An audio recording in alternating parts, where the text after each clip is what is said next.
mas fundamental. Eu digo a todos os armamentistas, porque hoje em dia tem gente que vai na minha rede social e fala, não, não está tão ruim, no Lula 2 vai aliviar. Eu não sei o que o pessoal está fazendo, se está comendo estrume, ou qual é o problema. Não vai aliviar. Não vai aliviar. Nós estamos caminhando a passos largos rumo a um regime ditatorial sangrento. E parece que as pessoas não entendem.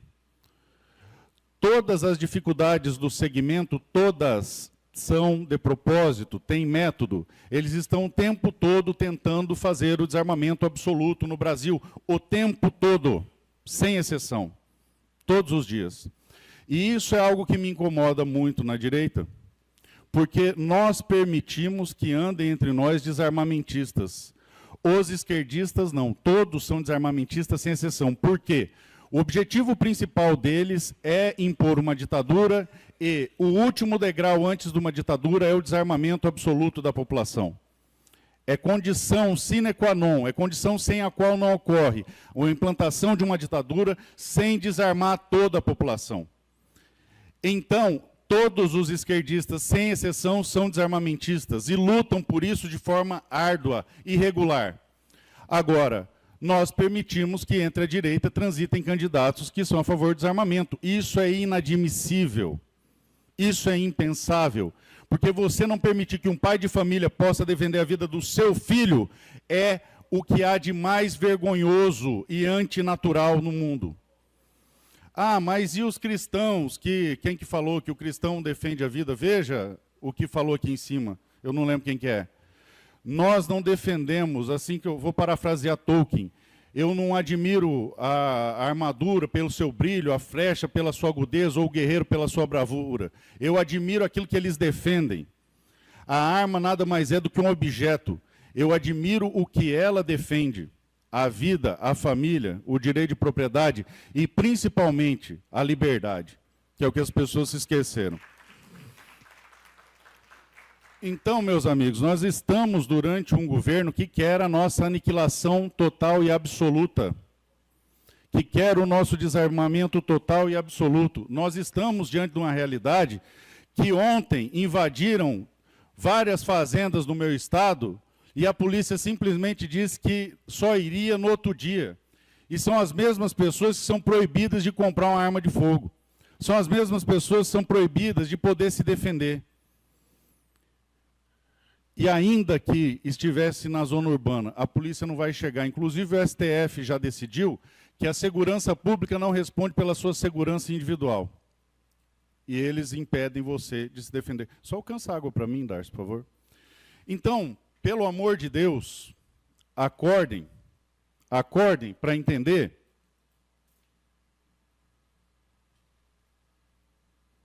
que não existe esquerda democrática. Eles querem a dominação total, e a dominação total impõe o desarmamento total. Será que as pessoas não conseguem entender isso? Eu, antes de ser parlamentar, eu levantava várias denúncias do próprio segmento. Algumas federações e confederações que faziam lobby desarmamentista na Câmara, que ainda fazem. Uma empresa muito importante do segmento, que é responsável pelo desarmamento no Brasil, outras entidades que nos sabotam, outros influencers que a gente sabe que são criminosos.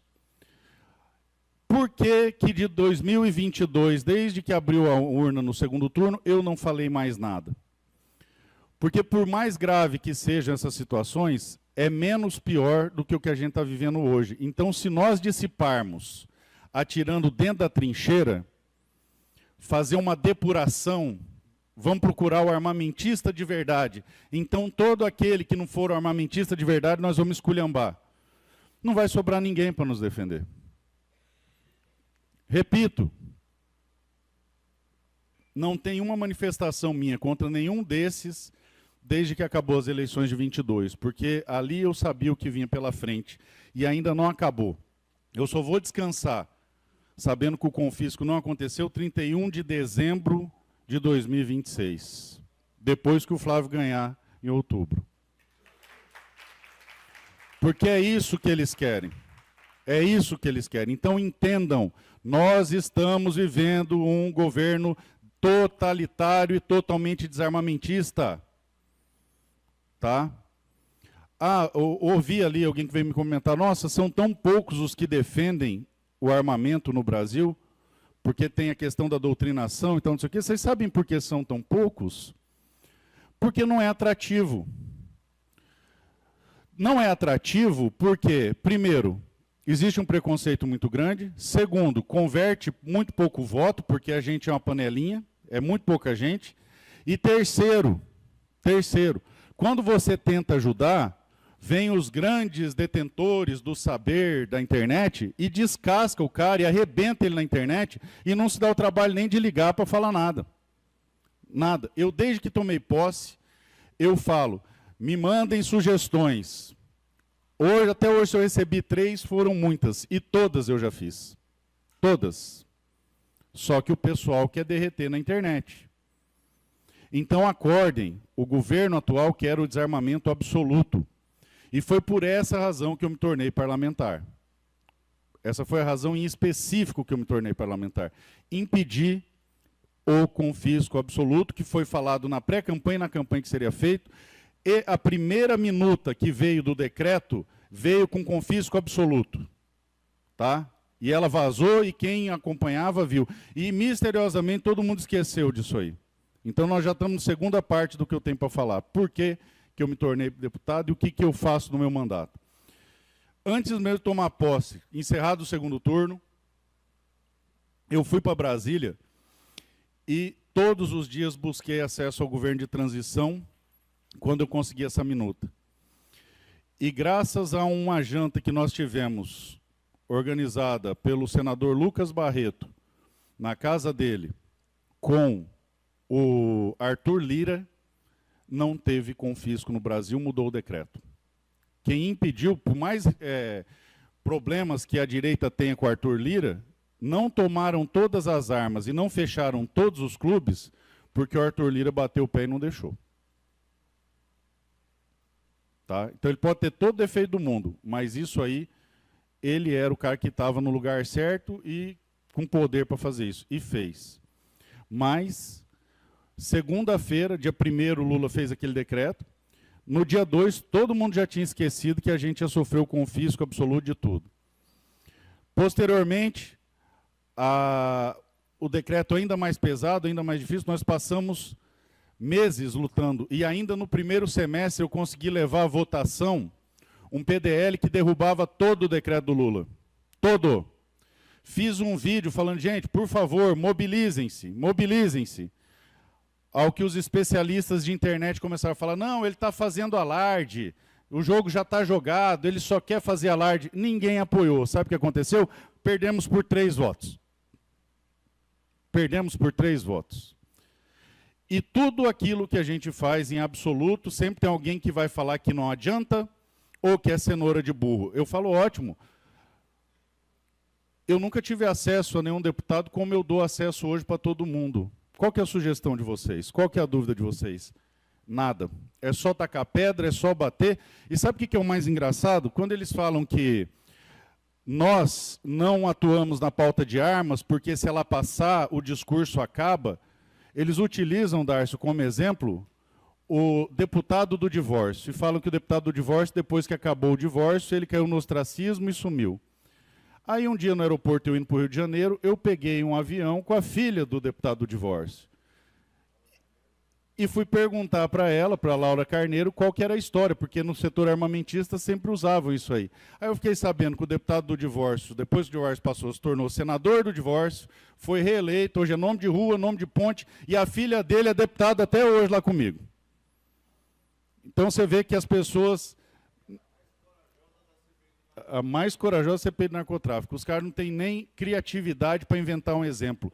Porque é evidente, se a pauta de arma passa, se a gente tem mais direitos, são mais pessoas interessadas, é mais fácil de tocar. Os Estados Unidos é o que é, lá até a esquerda defende arma, porque sabe que se for contra, arrebenta. Por que tem academia de musculação em toda a esquina? Porque tem um monte. O dia que a gente tiver um monte de clube em tudo quanto é esquina, a coisa divulga. Mas não, o negócio é bater. Por quê? Dá engajamento, dá view. Existe um canal no YouTube que ele só, a única coisa que ele faz é falar mal de mim, porque ele não tem assunto, ele não tem trabalho. Reclama do ProArmas que a gente fez, eu fui fundador, hoje eu não integro mais a administração, porque eu fui fundador e pelo mandato eu não posso, mas ainda incentivo, ajudo. E falo, cara, não concordo com isso, não concordo com aquilo. Bicho, amanhã de manhã, 6 da manhã, o sol vai nascer, vai lá e faz a tua. Porque a minha parte eu estou fazendo. Eu dei a cara a tapa. Outra, por que temos poucos apoiadores? Pessoal do segmento fica o tempo todo, política não adianta, política não adianta, política não adianta. Ora, então vocês falam de política para quê, os que dizem que política não adianta? Porque os que falam que política não adianta passam de segunda a segunda comentando a política. Ora, você sabe o que não adianta para mim? Cabeça de bacalhau. Vocês viram alguma palestra minha falando sobre a importância da cabeça de bacalhau? Então você vê que são desonestos, mentirosos e covardes. Porque poderiam, pelo menos, ficar quietos. Vou te contar uma da associação ACCA aqui. Você lembra quando o Exército estava proibindo colocar no mesmo endereço loja e clube? E virou uma notoriedade, tudo foi esse ano e tal, não sei o quê. E aí um youtuber chamado Samuel Coach fez um vídeo criando um alarde. Cadê os deputados? Onde é que estão os deputados? Só os deputados. Fazia 3 meses que eu estava trabalhando naquilo, oficiando, trabalhando, arrumando. No outro dia, e a gente já tinha a resposta, foi publicada a resposta. Você sabe quantos vídeos ele fez para falar cadê o deputado? Nenhum. Nenhum. Quando a gente foi botar o PDL, o segundo PDL no Senado para votar, eu tinha votos a favor, eu tinha contado os votos, eu tinha conversado com os senadores, e doente, andando naquele carrinho lá, sem poder levantar, eu vi a pauta ser vendida e sabotada, e esse mesmo garoto foi na internet para falar, alguém veio aqui para atrapalhar.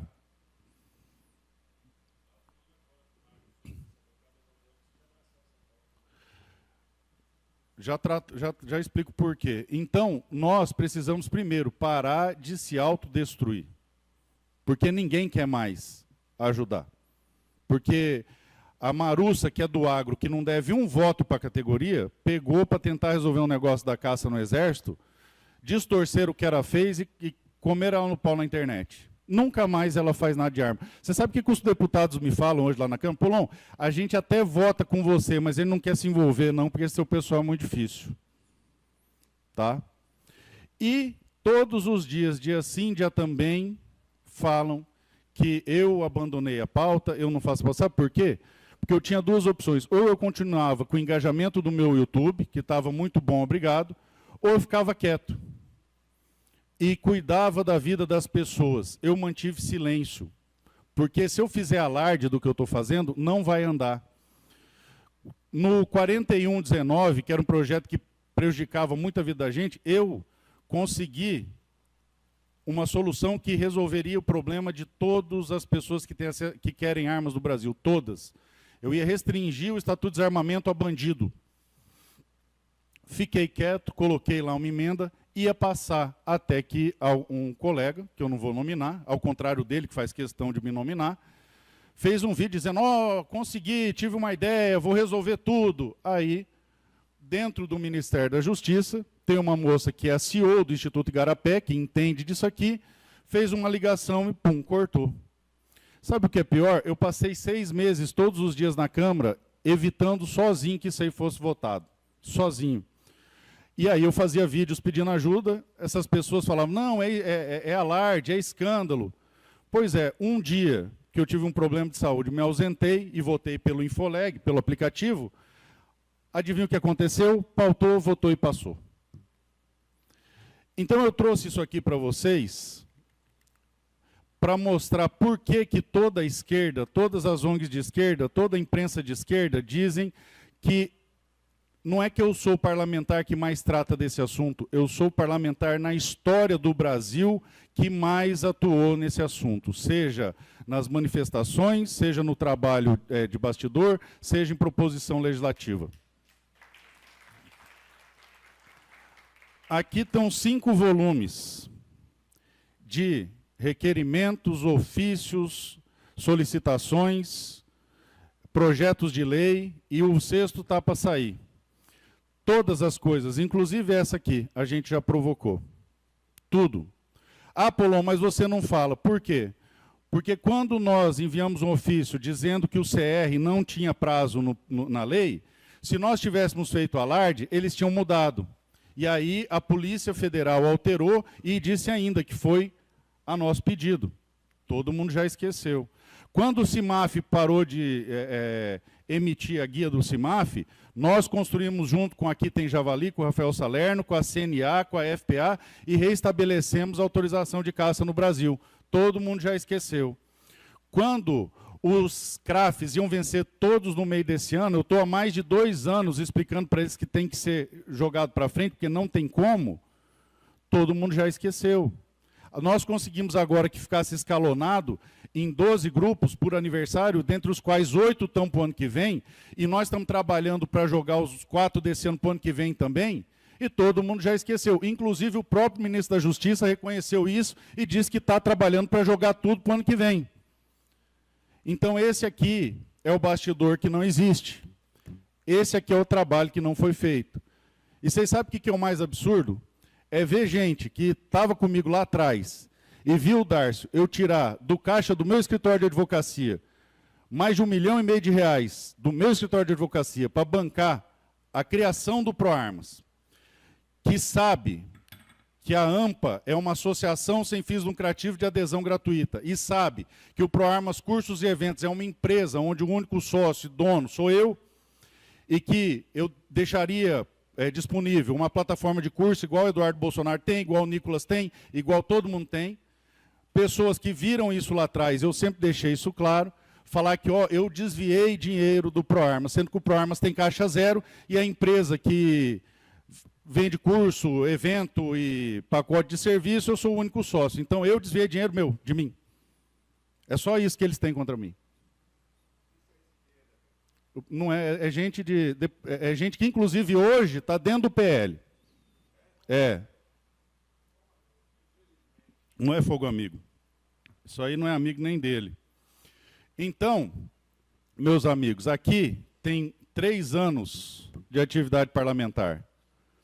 3 anos de atividade parlamentar. Eu não publico isso aqui na internet porque tem dados sensíveis aqui que expõem as pessoas, mas eu estou levando em todos os estados, para quem quiser olhar, é só pegar e ir ali do lado e olhar. Não existe nenhum requerimento desses que foram divulgados na internet, o pessoal fazendo alarde, festa, que nós não fizemos. Não existe uma ideia legislativa que nos foi apresentada que nós já não tivéssemos feito. Interessante 2, que são motivo de chacota. A primeira, você utilizar o saque do FGTS para comprar arma sem imposto, sua primeira arma. E aí, claro, é cenoura de burro, é uma bobagem. Nenhum argumento válido contra, porque você tem a possibilidade de argumentar, mas nenhum argumento válido. O motivo é muito simples, nem todo brasileiro ganha mais de R$5.000, ou melhor, 95% dos brasileiros não ganham R$5.000 por mês. E para essa pessoa que quer defender a sua vida, a vida da sua família, ele tem o direito de acessar o dinheiro que é dele, que é do FGTS, para fazer o que ele quiser, e nesse caso comprar uma arma para se defender. Mas fui muito criticado. Detalhe, todo mundo que quer ter arma e que é pobre, vem na minha rede social agradecer, porque fala assim, deputado, eu levei 5 anos juntando R$100 por mês para conseguir comprar minha primeira arma. E graças a esse projeto aí, eu sei que os outros não vão passar por isso. Mas, qual que é o grande argumento para bater nas leis que eu faço? É cenoura de burro. É ano eleitoral. Detalhe que os projetos são de 2025 e 2024. Aí fica difícil, porque de 2 em 2 anos é ano eleitoral. Então, tudo que eu faço, não, é porque é ano eleitoral. Não, é porque ano que vem é ano eleitoral. Bom, todo ano no Brasil ou é eleitoral, ou no outro ano é ano eleitoral. Vocês perceberam que o setor é o que mais agride quem está trabalhando para tentar ajudar. É impressionante. Ah, Polon, então por que você não manda todo mundo para aquele lugar e desiste? Porque eu não faço isso para ouvir palma batendo, eu não faço isso porque eu acho legal, eu faço isso porque não é sobre armas, é sobre liberdade. A liberdade dos meus filhos e dos filhos dos meus filhos. Eu sei o quanto eu paguei e pago todos os dias, caro, para saber que no último dia da minha vida, Eu não vou ter vergonha de olhar para a cara do meu filho e falar o que seu pai podia ter feito para que você crescesse num país livre, ele fez. Porque tem muito covarde aí se escondendo atrás da internet que não tem coragem de fazer metade. Cargo público, meus amigos, é um ônus que quem entra para trabalhar sério sabe. É ameaça de morte, é perseguição, cobrança na feira, o pau quebrando. Então é simples. Meu trabalho está ruim? Amanhã, 6 da manhã, o sol nasce. Faz melhor. Dá seu nome à disposição, porque boa parte do que eu construí na militância do armamento, eu era um simples advogado. Eu fiquei conhecido no Brasil inteiro como advogado. Eu me tornei deputado depois e submergi toda essa minha atuação como ativista para não prejudicar isso daqui, porque se eu ficar divulgando as coisas antes de acontecerem, eles vão lá e vão travar. Então, eu prefiro o resultado do que a pirotecnia. Eles preferem a pirotecnia. É simples, bota seu nome à disposição, tem cara aí que se for para eleição ganha. Cai para dentro, vem fazer melhor. Nem sugestão para nós não dão. Então, qual é o grande motivo? O motivo é um só. Eu não quero ser omisso enquanto meu país se torna uma ditadura. Eu não quero carregar essa vergonha. Eu quero morrer com a certeza que em tempos de crise eu não me acovardei e não me omiti. Porque o Estatuto de Desarmamento não foi feito para tirar arma de bandido. E essa frase não me pertence. Essa frase foi dita por Márcio Tomás Bastos, ministro da Justiça do Lula, durante a campanha do referendo de 2005, que foi quando eu comecei a engajar nisso aqui, desde 2005. O Estatuto do Desarmamento não pretende tirar arma de bandido. Em alto e bom tom. Tem no YouTube o vídeo dele falando. Então, para que ele serve? Para os objetivos mais absurdos que vocês podem imaginar. Primeiro, proteger vagabundo. Literalmente, o Estatuto de Desarmamento foi feito para proteger marginal, porque os criminosos fazem parte da base eleitoral e de apoio desse desgoverno criminoso. E ele está protegendo os seus eleitores. Ele sabe que cada casa que é invadida e as famílias são barbarizadas, como aconteceu lá em Lucas do Rio Verde, onde um sujeito entrou na casa de um caminhoneiro, violentou e matou as 4 filhas, crianças dele e a esposa. Se essa mulher tivesse um revólver, por mais vagabundo que fosse, e desse um tiro na parede, o cara não tinha entrado. Ele sabe que todos esses milhares de assassinatos, de roubo de carro que acontece porque o vagabundo sabe que nós não temos como nos defender. Ele sabe que pelo mapa da violência, onde está as manchas de violência, onde tem clube de tiro, tem menos assalto, porque lá o povo circula armado. Ele sabe que a inteligência de São Paulo pegou áudio do crime organizado e falaram, ó, não é para roubar carro no bairro tal, porque ali tem muito CAC. Eles sabem, o Estatuto de Desarmamento é para proteger vagabundo. Eles sabem que os criminosos invadem fazendas, violentam as mulheres, assassinam todo mundo, põem fogo na sede e a polícia não chega. E ele não quer que essas pessoas possam se defender. Na noite de hoje, tinham fazendas sendo invadidas no meu estado e eu só não estava lá na fazenda para defender porque eu estava aqui. Porque eu falei no meu estado que todas as vezes que tiver isso, me chamar e eu tiver, eu vou estar lá na linha de frente. Lá na linha de frente. Como eu estive nas outras vezes... E, graças a Deus, não foi preciso efetuar nenhum disparo. O Estatuto de Desarmamento é feito para proteger bandido. Porque a arma de fogo impõe ao marginal um temor reverencial, uma dissuasão racional. Onde ele sabe que o sujeito pode estar armado, ele não vai. Ele pensa 2 vezes. E isso cria uma coisa que chama efeito auréola. Se só eu estou armado aqui, todo esse meu campo de visão está protegido. Se o carro de trás está armado, eles não vão assaltar o carro da frente. E é isso que eles querem, proteger bandido. Enquanto vocês ficam com medo de tomar um tiro na rua, ser assaltado, vocês não têm tempo de pensar em política, de fazer política, de se expor, porque é perigoso. Só isso já seria um motivo para tornar inconstitucional essa lei absurda, essa lei assassina, essa lei genocida, que é o Estatuto de Desarmamento. Mas é ainda pior. O Estatuto de Desarmamento tem como objetivo enfraquecer a soberania de um povo. Então, o que tem a ver com soberania, Polon? É simples.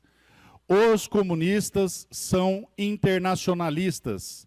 Nunca foram, nunca serão patriotas. Odeiam as cores da nossa bandeira, odeiam os valores do nosso país. Eles têm até o hino da Internacional Comunista que eles tocam. Eles querem a fragilização, eles querem a criação de um único bloco onde o narco-estado possa mandar.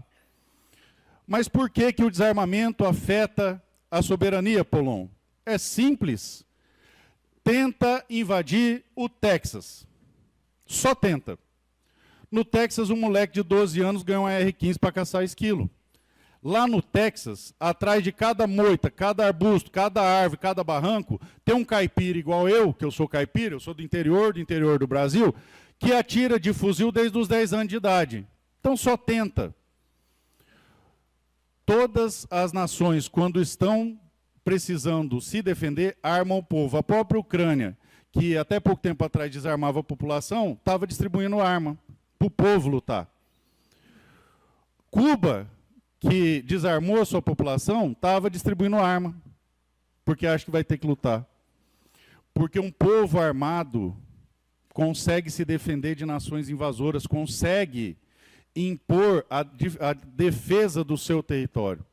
Porque é impossível você tomar um país onde as pessoas se armam. Você quer um exemplo? Estados Unidos lutando com o Vietnã. Estados Unidos é a maior potência, o Vietnã é um botãozinho. Por que os Estados Unidos perdeu? Porque para ganhar tem que matar a população inteira do país. 20 anos de guerra, perdeu.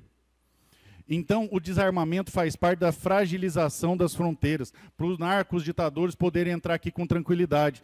Porque se todas as fazendas da divisa do Brasil, o cara tivesse lá arma à vontade, munição à vontade, gente treinada à vontade com ele, o exército não precisava ir lá, a polícia não precisava ir lá, ele não deixava o vagabundo passar. Ele não deixava o vagabundo passar. Então, olha como essa lei é nojenta. Proteger bandido, fragilizar a soberania do país e ainda algo pior, viabilizar uma ditadura. Aqui vem aquela frase do Bolsonaro, um povo armado jamais será escravizado. Por quê? Porque se o Estado quer te desarmar, significa que ele quer fazer com você algo que se você tivesse armado não ia deixar. Eles precisam baratear o custo da violência estatal. O que isso quer dizer? Que se eu for na sua casa, te prender ilegalmente, te barbarizar, matar sua família, você pode reagir. E por isso ele precisa de você desarmado. 1/4 aproximadamente do território brasileiro em números de população estão sob domínio do crime organizado. É 1/5, né? 20%, 1/5. Ou seja, não é 1/4, mas de cada 4 pessoas no Brasil, 1 vive sob o domínio do crime organizado. Não está sob a soberania do país.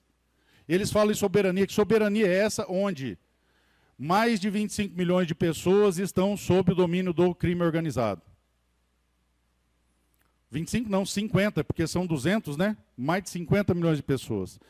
Onde o Comando Vermelho invadiu um apartamento lá para cobrar IPTU, né, por mês.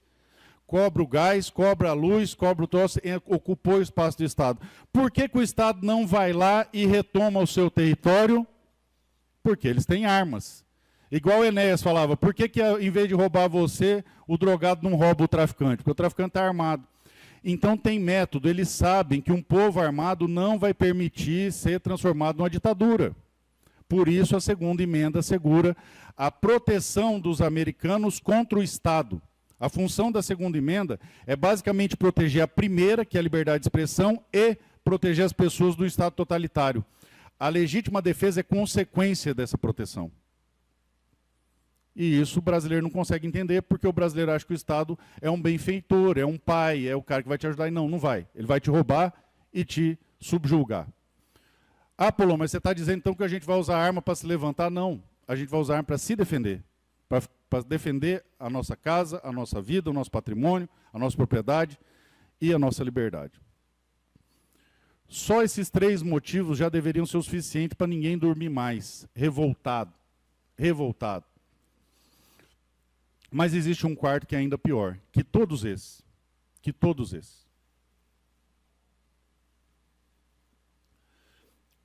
Quando o mais comum dos cidadãos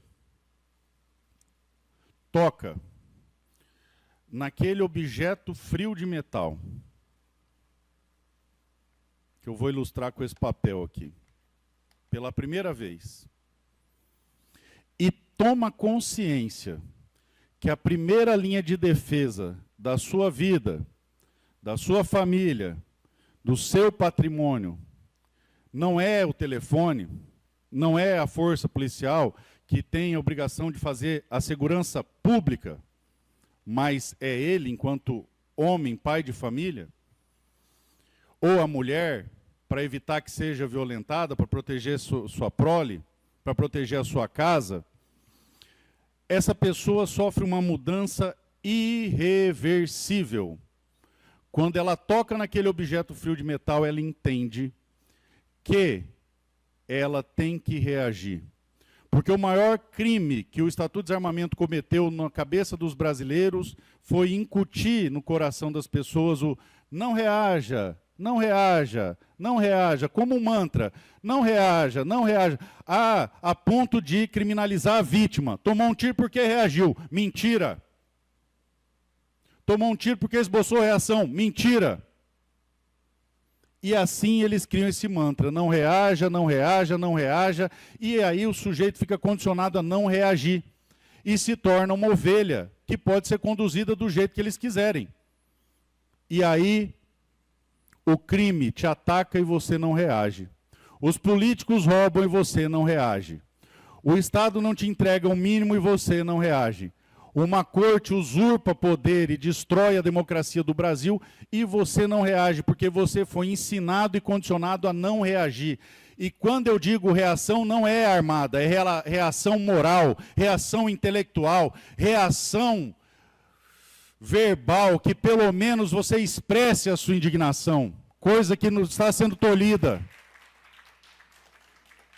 Você reage, você enfrenta, porque você sabe que quem lhe deu essa autoridade e obrigação de reagir foi o próprio Deus, porque não existe sequer direito à vida se não houver meios eficazes de protegê-lo.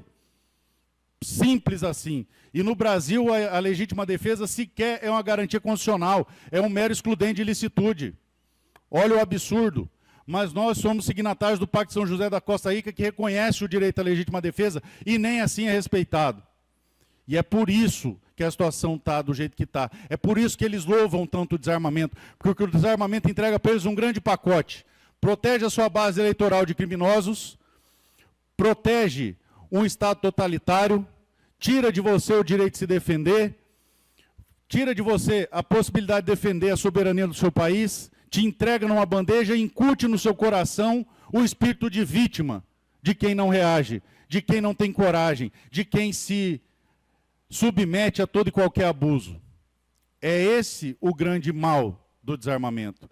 Tirar de nós a esperança, a centelha, a possibilidade de se indignar e se levantar contra o mal.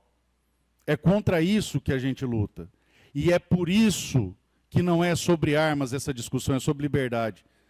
Os CACs e os que têm arma para legítima defesa têm a legitimidade para se preocupar com a burocracia e com os avanços dos pedidos totalitários do governo.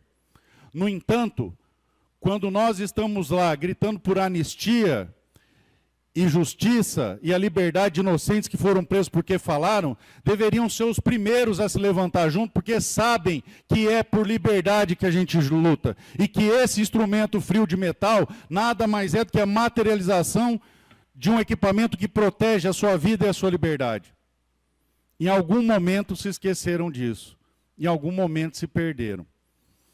Interessante, Darcy, que você citou a bancada evangélica, e eu conversando com um pastor que é deputado, ele falou, olha, Polon, eu só não entendo muito isso aí, tal, não sei o quê, sou contrário. Isso, Eli.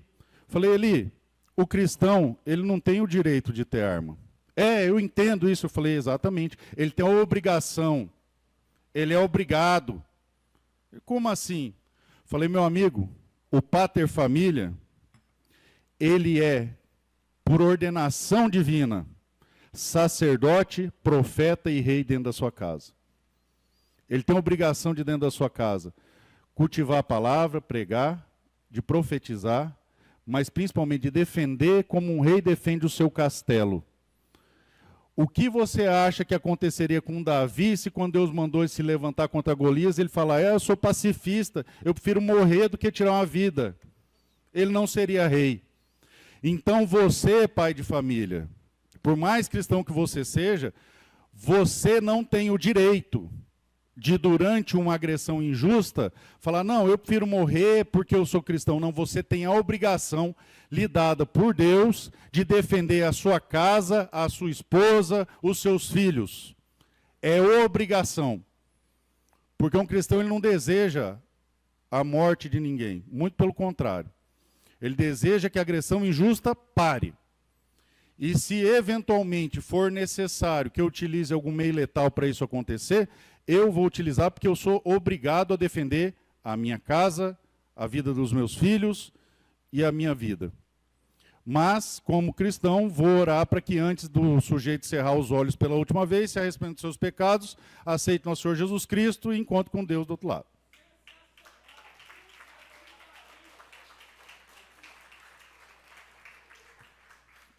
Então, quando qualquer cristão falar que é desarmamentista porque crê em nosso Senhor Jesus Cristo, lembre a ele que, primeiro, nosso Senhor sempre foi muito claro que, por motivo justo, você tem que se defender. Exemplo, quando ele defende a honra do pai dele, dos vendilhões do templo. Veja, Jesus não teve um ataque de fúria e saiu brigando. Ele parou, pensou, fez um chicote. Imagina o tempo que ele levou fazendo um chicote e foi lá e cobrou justiça pela honra do nome do pai dele. O apóstolo Pedro, que ficava ali junto com Jesus, andava armado o tempo todo. Ah, Apolão, ele não tinha fuzil. Lógico, porque não existia, ele tinha uma espada. A ponto de Jesus, quando volta, falar para eles, vocês têm arma? Não, não tem. Então vende a capa e compra uma espada. Seria o equivalente a falar, vende seu carro e compra uma arma, para poder se defender. Esse é o Jesus que eles querem dizer que é desarmamentista. A modernidade, o modernismo tenta vender o Jesus como um hippie de sandália que aceita tudo e concorda com tudo e está tudo mil maravilhas. Gente, Deus é eterno. O Deus de hoje é o mesmo lá de Gênesis 1. Ele não muda, não se engana e não engana ninguém. Então, mesmo o Senhor dos Exércitos, terrível, forte, todo-poderoso, é o Deus de hoje, que é completado na nova aliança, a mensagem é completada, porque ela vem, a revelação vem vindo de pouquinho, ela é entregue em sua totalidade na nova aliança, que é a vinda do nosso Senhor Jesus Cristo, mas é o mesmo Deus. Jesus é infinito em misericórdia, mas também infinito em justiça. E esse Deus infinito em justiça diz que você, pai de família, é obrigado a defender a sua família, a sua vida e o seu patrimônio. Muito bom. Então eu digo a vocês, nós temos um desafio muito pesado pela frente. Uma das atuações mais criticadas do meu mandato é pegar porte por categorias e fazer um projeto de lei para andar de pouquinho. Você sabe por que eu faço isso? Porque mais da metade da população brasileira sequer sabe que nós ganhamos o referendo em 2005. Mais da metade sequer sabe que pode comprar arma. Então, quando eu faço, por exemplo, porte de arma para veterinário e sai a notícia, todos os veterinários vão atrás. Aí ele vai na loja e fala, aprovou o porte de arma para veterinário. O cara da loja fala, não aprovou não, mas você pode comprar. Eu tive em Ji-Paraná, fazendo a pré-campanha do Bruno, que é outro senador do Bolsonaro, 8 veterinários me pararam numa feira agropecuária, em ocasiões diferentes, para falar, puxa, deputado, eu não sabia que eu podia comprar arma, eu achei que depois que o Lula entrou, esse negócio de CAC tinha acabado. Então, as pessoas dizem, o importante para vencer a pauta de armas é divulgar, produzir cultura, produzir material. Olha como nós estouramos a bolha com um negócio desse. Olha como o troço virou notícia dentro de um segmento que não sabia. E aí eu volto a dizer, teve alguma crítica válida? Teve alguma sugestão? Não, é simplesmente falar, não, é só cenoura de burro. Sem contar que cada categoria que passar é um tijolo a menos do Estatuto de Desarmamento. Então eu volto a dizer, meus amigos, isso aqui existe porque desde o primeiro ano do meu mandato, tanto no gabinete, quanto na plataforma do ProArmas, Tem um lugar lá para você fazer denúncia de pedidos ilegais e irregulares. No Mato Grosso do Sul, eu tenho um representante em cada município, em cada loja, em cada clube, que trazem para mim todas as demandas. Eu pego junto, levo para Brasília e faço os pedidos para resolver. Veja, não é trabalho despachante, não. Eu pego, mostro que o problema existe em bloco e tento resolver em abstrato. Exemplo, delegacia no meu estado está proibindo comprar arma curta para caça. Eu oficiei, lá em cima mandaram que era direito. De novo negaram, eu oficiei de novo mandando cumprir, que foi exatamente aquilo que você falou. Então eu vou fazer um pedido e peço que vocês levem esse pedido para todas as lojas, clubes, CACs, atiradores, todo mundo do estado. Juntem nos donos de clube e loja todas as ilegalidades e todos os pedidos atrasados há mais de 6 meses, com prova, com print, com relatório, e entreguem no gabinete do Dárcio. O Dárcio vai trazer para nós e nós vamos resolver isso aí, que foi aquilo que você pediu, que é o que está aqui.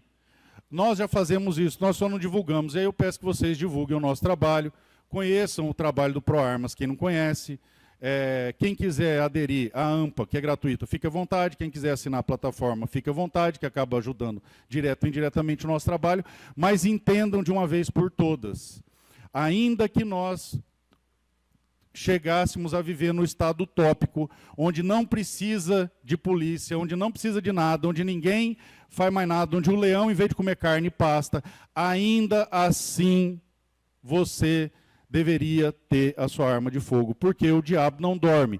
Então, só tem um jeito de saber que ele não vai vir bater na sua porta. Você está preparado para esse dia, e claro, assim como eu, ser um bom anfitrião, eu sempre ofereço o melhor que eu tenho na minha casa para quem vai me visitar. Então, se você for a convite, você vai comer e beber do bom e do melhor. Se você for sem convite, você vai receber também do bom e o melhor. E o bom e o melhor que eu tenho lá é um 762 plataforma R, quente. Tá bom? Deus abençoe vocês, um forte abraço.